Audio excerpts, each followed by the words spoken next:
વડોદરા શહેરના તળાવમાંથી ચોમાસા પહેલા 50% પાણી ખાલી કરવાના કોર્પોરેશનના નિર્ણયને લોકોએ હાસ્યાસ્પદ ગણાવી અધિકારીઓનું આ પગલું મૂર્ખામીભર્યું હોવાના આક્ષેપો કર્યા છે। સ્માર્ટ સિટી વડોદરા શહેરના સ્માર્ટ અધિકારીઓ એક તરફ પાણીનો સંચય થાય તેના માટે અંદાજે 20 કરોડ ઉપરાંતના ખર્ચે વોટર હાર્વેસ્ટિંગ સિસ્ટમનો અમલ કરી રહ્યા છે, તો બીજી તરફ તળાવમાં પાણીનો સંગ્રહ થાય તેના માટે કરોડો રૂપિયાના ખર્ચે તળાવ ઊંડા કરવામાં આવ્યા છે। ત્યારે હાલમાં જ વિશ્વામિત્રી નદીને ઊંડી કરવા અને જંગલ સફાઈ માટે પ્રોજેક્ટ તૈયાર કરવામાં આવ્યો છે, જેમાં સયાજીરાવ ગાયકવાડની સરકારમાં જે રીતે તળાવ ઇન્ટરલિંકઅપ હતા તેવી જ રીતે ઇન્ટરલિંકઅપ કરવાની વાત આવી હતી, પરંતુ કોર્પોરેશનના અધિકારીઓ વારંવાર પોતાના નિર્ણયો બદલતા હોય તેમ સ્પષ્ટ દેખાઈ રહ્યું છે। હાલમાં ચોમાસા પહેલા જ પ્રસિદ્ધ વિશ્વામિત્રી પ્રોજેક્ટના ટેન્ડરો હજુ સુધી આવ્યા નહીં હોવાથી ટેન્ડર ખુલ્યા બાદ ક્યારે કામગીરી થશે અને ક્યારે પૂર્ણ થશે તે હજી અનિર્ણિત છે। ત્યારે કોર્પોરેશનમાં દીર્ઘદ્રષ્ટિ ધરાવતા અધિકારીઓ દ્વારા વડોદરા શહેરના 25થી વધુ તળાવ 50% સુધી પાણી ખાલી કરવાનો નિર્ણય લેવામાં આવ્યો છે, જેનો અમલ પણ શરૂ કરી દેવામાં આવ્યો છે।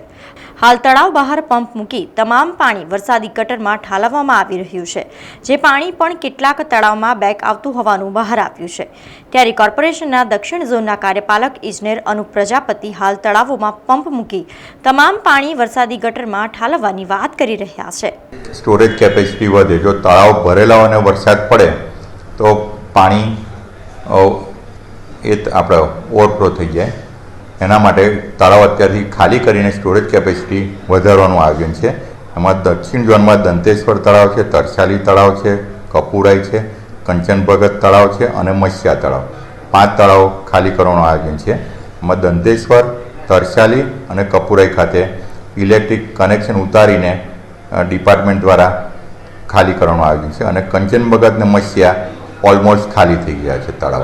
અત્યારે વરસાદી ગટરમાં મોટે ભાગે આયોજન કરેલું છે અને ફક્ત કપૂરેમાં વરસાદી ગટરની સુવિધા નથી એટલે ત્યાં ડ્રેનેજમાં ડાયવર્ટ કરીએ છીએ। આમાં ખર્ચનું પ્રમાણ કેવી રીતે છે?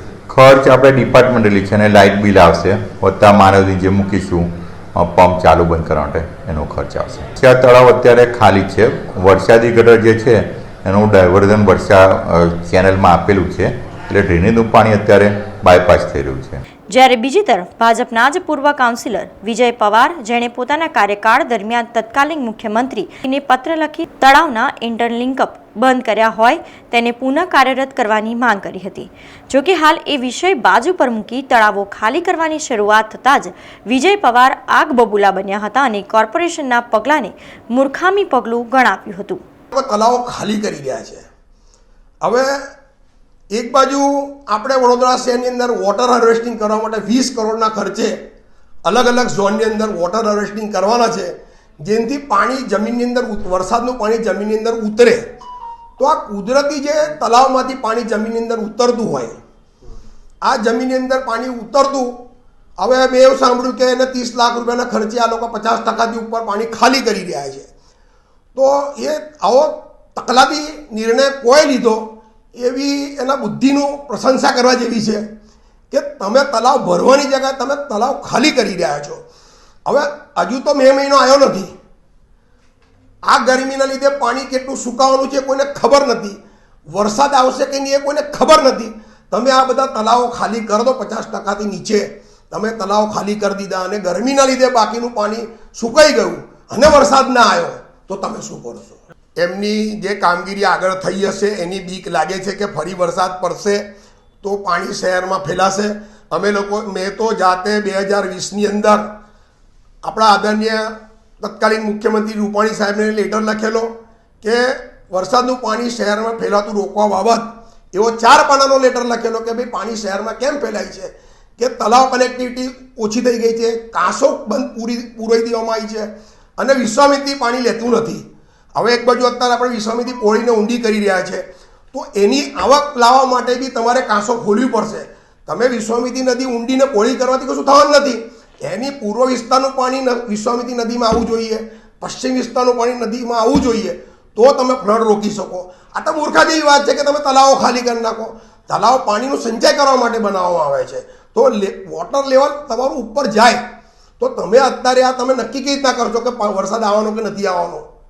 તમે અત્યારે તળાવ ખાલી કરી નાખો અને આગળ હજુ મે મહિનો બાકી છે, બાકીનું પાણી સુકાઈ ગયું અને વરસાદ ના આવ્યો તો તળાવનું શું થશે? આ તો શું છે, ખર્ચો બી થશે અને પાણી બી જતું રહેશે અને પાણી વેડફાવાનો ધંધો થઈ ગયો. આ પાણી તમારે સંગ્રહ કરવાનો છે. હવે આગળ જતાં જેવી લડાઈ થશે તે પાણી માટે થશે. તમે કઈ રીતે નક્કી કરો કે વરસાદ આવવાનો જ નથી? આ તો આ લોકોએ નક્કી કર્યું કે વરસાદ આવશે, ફ્લડ થશે એટલે મેં આ તૈયારી, આ મૂર્ખાની તૈયારી કહેવાય.